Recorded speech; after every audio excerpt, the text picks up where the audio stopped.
Thanks. I've been asked to visit and speak at Fab Labs in schools, mostly schools, libraries, museums, all around the world. And before that, I've been an aerospace engineer, a programmer, a video game designer, and I've run educational nonprofits.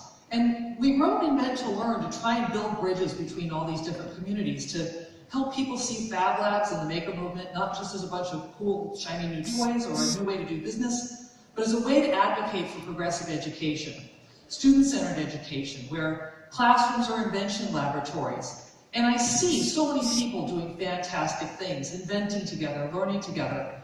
But the number one question I get asked all the time, seriously, all over the world, is, can it scale? And I'm sure you hear this too. And this is a good question. It feels good, right? I mean, it means that someone thinks we're doing the right thing. Someone wants more of it. That's a good thing. So we imagine a world full of Fab Labs inventing the future. We imagine reinventing school, where children are learning with their heads and their hearts and their hands, and generations are working together to solve global problems, and we're spreading the success worldwide. But do the people who ask this question, is that what they really mean? When I hear the question, I often hear the doubt inside of it. It's a doubt that says it's just a fad, it's just a fluke. Can it scale? It means I really don't see it. It's too hard to change things. They're too entrenched, too complex. So I think can it scale is code for, can we duplicate this in other places? Places where people don't have the money or the tools or the support or the same passion. Can we copy what you did, what you've all done, and plop it down anywhere, and it does exactly the same thing? And can we do that over and over again 1,000,000 times? And can we do it cheaply? And is that really what we mean? Is that really what we want? Do we want to make Fab Labs like McDonald's makes McNuggets? Do we want McBusinesses and McChildren stamped out like Chicken McNuggets? And I think it's no. But I think we have to accept that premise in the question. But the core of a Fab Lab, and I think of a makerspace and of a school, is that it's a learning organization. It creates knowledge, not products, at least not as its top priority. So how does a learning organization create a new learning organization? That's my interest. The great Brazilian educator, Paulo Freire, said, knowledge emerges only through invention and reinvention, through the restless, impatient, continuing, hopeful inquiry that human beings pursue in the world, with the world, and with each other. And invention by impatient, hopeful humans striving to make the world a better place, challenging, questioning, that's learning. And to invent is to learn. To invent is to reify the dream, to take what's in your head and make it real in the world. This is very personal, intensely personal. Every time it happens, every place it happens, every person. It's intensely personal and intimate. So why do people ask, will it scale? And I think it's asked because people think they know the answer, and the answer is no, it won't scale. If it was obviously going to scale, people wouldn't ask the question. Will it scale is kind of a killer question, the question that's designed to reframe an innovation as a dead end. And what kills personal and human and intimate is standardization. So inside the question, will it scale, there's an implicit assumption that scalability is standardization, that scalability is replication. And we're trained to think this way, especially those of us who are engineers and makers. We know that mass electrification only happened because we all picked the same system, that trains run on the same tracks, that bridges and highways depend on standardized engineering solutions. And those standards ensure the best, safest electricity, train route, whatever. And surely this should be a model to follow. But people aren't engineering projects. And as an engineer, believe me, that's a tough lesson to learn. The best solutions to human problems are intensely intimate. They rely on trust and empowerment. It's lighting a candle, candle after candle, not manufacturing candles. And when people are empowered, they're empowered because they have control and because they have choice. The standardization disempowers the individual. So what's wrong is the assumption that at some point we have to move in a learning organization from invention to manufacturing. I think that's a wrong analogy for a learning organization. Because the answer to will it scale has to be yes. But if we keep the what adaptable and nimble, we can say yes. If we scale the act of trust and empowerment, not the procedures, we can say yes.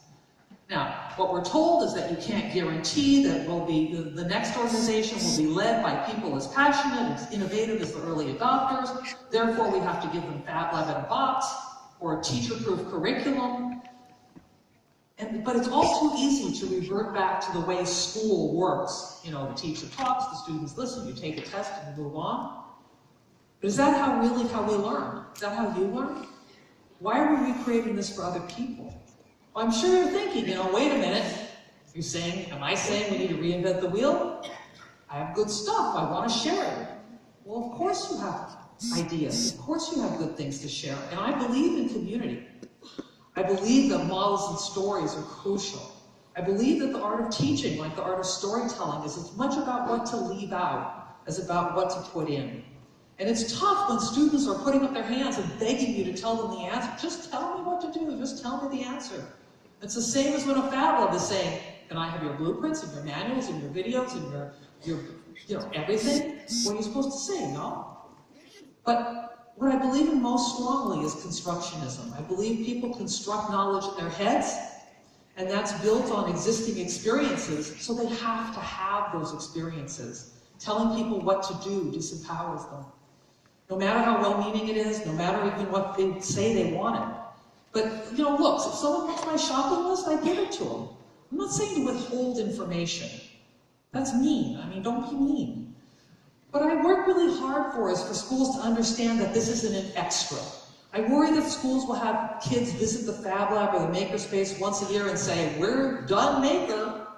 I worry that it becomes an excuse to not to change math and science class. And I think everyone has a part to play. Everyone has a different lens. Everyone has a different hand on the lever of change. What I've been going around the world is sharing these stories and working with schools. And I started a publishing company for books by educators to sharing their knowledge and expertise. Our book, as Sherry said, has been called The Bible of the Maker Movement, and it's been translated into Japanese and Korean, soon to come Chinese, Dutch, Arabic, Turkish, Spanish, and a few more. But in the book we talk about constructionism not as being a tease, not saying, guess what's in my head, you have to reinvent the wheel, but not providing ready-made knowledge, as Seymour Papert said, but to create the conditions for invention. And it's a delicate line to walk. I don't think there's just shortcuts to constructionism. You have to be committed to it for the kids, for adults, for formal, for informal learning, for everybody. So, am I saying to do nothing? No. If you're documenting your practice, great. If you're writing curriculum, great. If you're correlating standards and schools want that, terrific. Get the job. But look, no kid is going to fall asleep clutching your curriculum, right? They're going to fall asleep clutching the teddy bear that they made in your Fab Lab, and that's what's important. Don't forget what made you successful in the first place. It wasn't canned curriculum. It wasn't recipes. It was your passion, your ingenuity, your mission, and the people you work with have exactly that same potential.